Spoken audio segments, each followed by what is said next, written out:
Welcome back, Year 11. We're going to look at lesson 6 today. So we are moving on to a new dot point. We're still looking at communication, of course, and we're going to be touching on verbal and non-verbal methods of communication. But this lesson and the next few lessons, in fact, are going to be looking at how society uses communication to control you.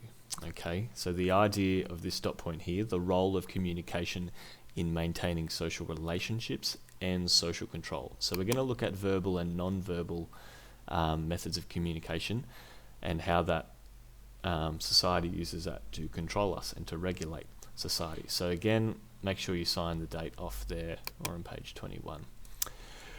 So complete this word bank first of all, but social control in of itself, or the purpose of it, is to maintain conformity. It's to maintain social control. It's to make sure that everyone is doing the right thing so that society can function properly. Okay, the idea of a world or a country or a culture, if we didn't have social control, is this idea of chaos. You know, every man for themselves. You get those images of the end times where everyone's looting the shops and there's fires, kind of like a zombie apocalypse sort of scenario, right?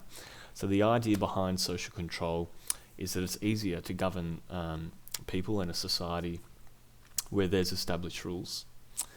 And we're going to break it down. There's formal social controls, so things that are backed by law and have authority.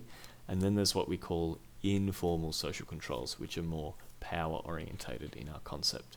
So looking at a few images here,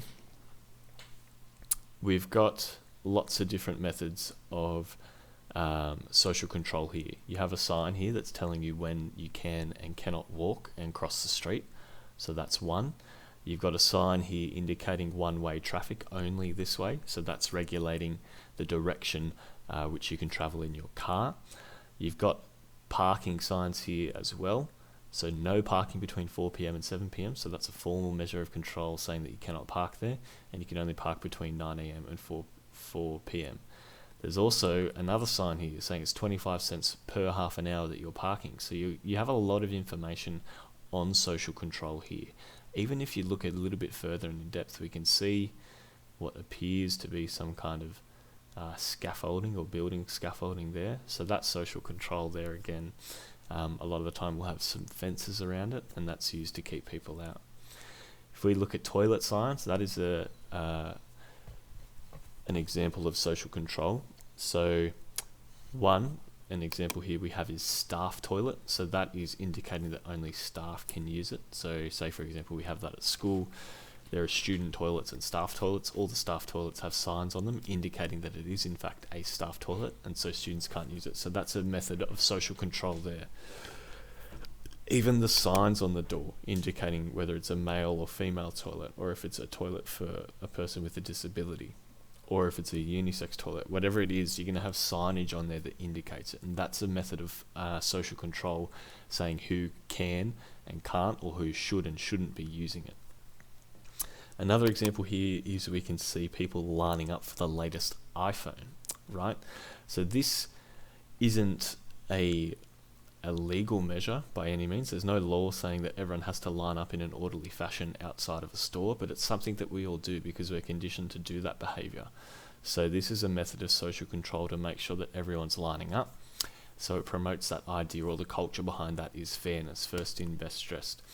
We've also got fences here, which is indicating where people can line up on which side of the barrier as well. So there's lots of different methods of social control happening there.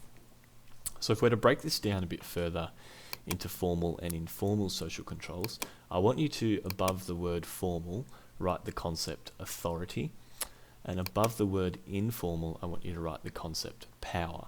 So formal social controls are very much related to authority, and in terms of our course concepts. The authority here being that any formal social control is usually enforced by the state. Now by the state I mean Australia as a country, and indeed different states have different laws on things. So we have different laws for traffic in different states. So for example, in New South Wales, you legally have to have a speed camera sign 3 times before the speed camera is actually there, whereas in Queensland they don't need to give you any signage or warning about a speed camera. But anyway, I digress.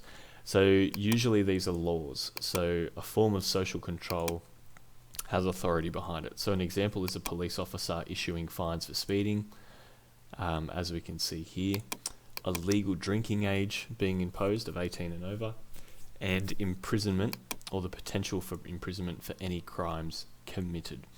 You'll also note that other formal social controls that we can see here, even if we're linking this idea of semiotics, right? We can see through this symbol and imagery that this person is a police officer. One, by the visual confirmation saying police there, but we're in the uniform, we've got the breathalyzer, and things of that nature, which indicate that this is also a formal social control. Fences are another form of formal social control. So this is a typical school fence that we see. Now that obviously the ground and property of that school is owned by the state government, and they have put that fence up to indicate that anyone that is not a student needs to sign in at the front office, and if you jump that fence you are then trespassing. So, and you can be punished by law for that. So that's a formal method of social control there, having a fence. Other forms that you might think are a bit more formal or backed by authority can be judges in a courthouse as well. So that's the sort of formal things. Informal social controls are ones that are less obvious. Now they're to do with power. They're to do with manipulating you to do a certain thing a certain way. So they're less obvious. It's kind of like this hidden code of conduct, and they're usually based around this idea of shame, ridicule, exclusion, fear, disapproval, peer pressure, or demanding social expectations. So if you're not conforming to an informal social control, whereas a formal social control, they would punish you, they'd give you a fine, you might go to jail.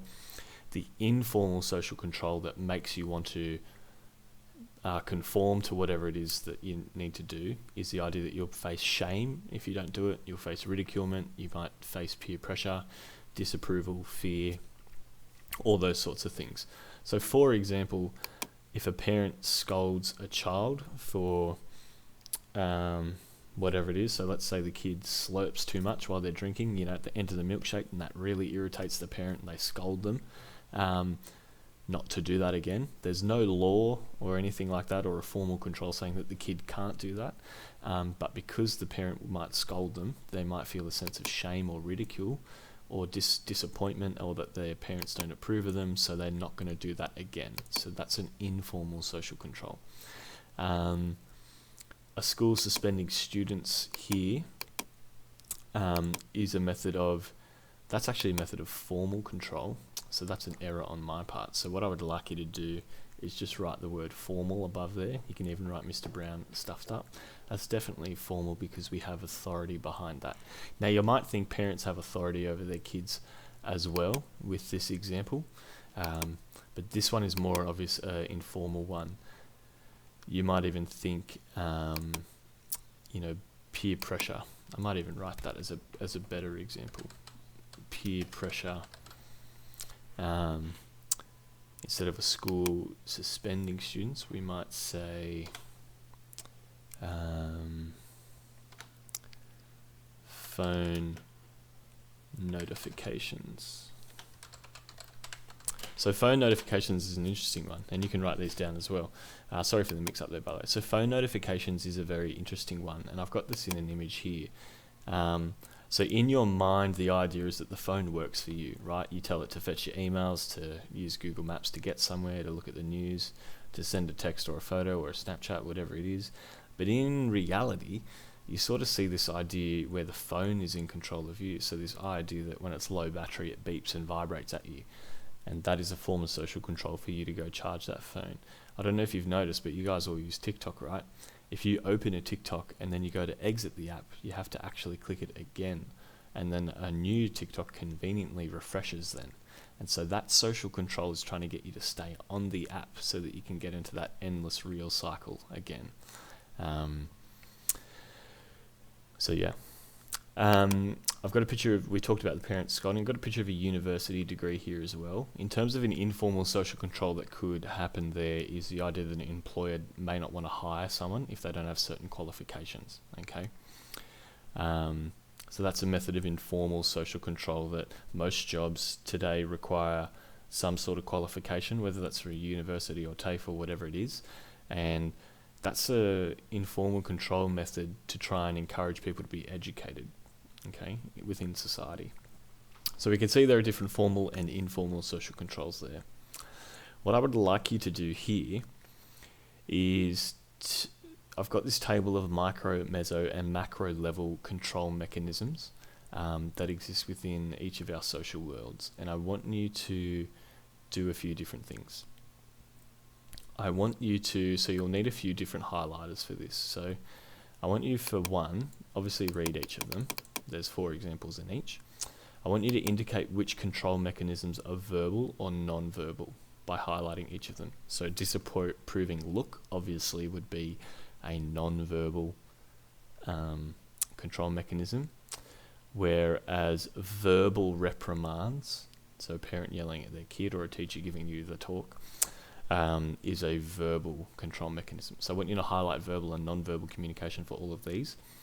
Once you've done that, get a different color highlighter, and it might even be good to, color these certain colors. So I might do this one in yellow, and I might then do this one with a pink highlighter, and so on and so forth, okay? And then I'll highlight the different ones. So you want to determine which examples are formal controls and which are informal as well. And if you're not really sure, you can put a little question mark, or if you believe, deep down in your heart that they're a bit of both, you can highlight them a bit of both. But almost all of them will be clear cut, one way or the other, formal or informal. After you have done that, I would like you to answer the following question. In your opinion, which has more influence on social control, formal or informal controls? And then I want you to justify your answer. Again, making sure that you fill the lines. Now, when you justify something, you're providing reasons for. That's plural.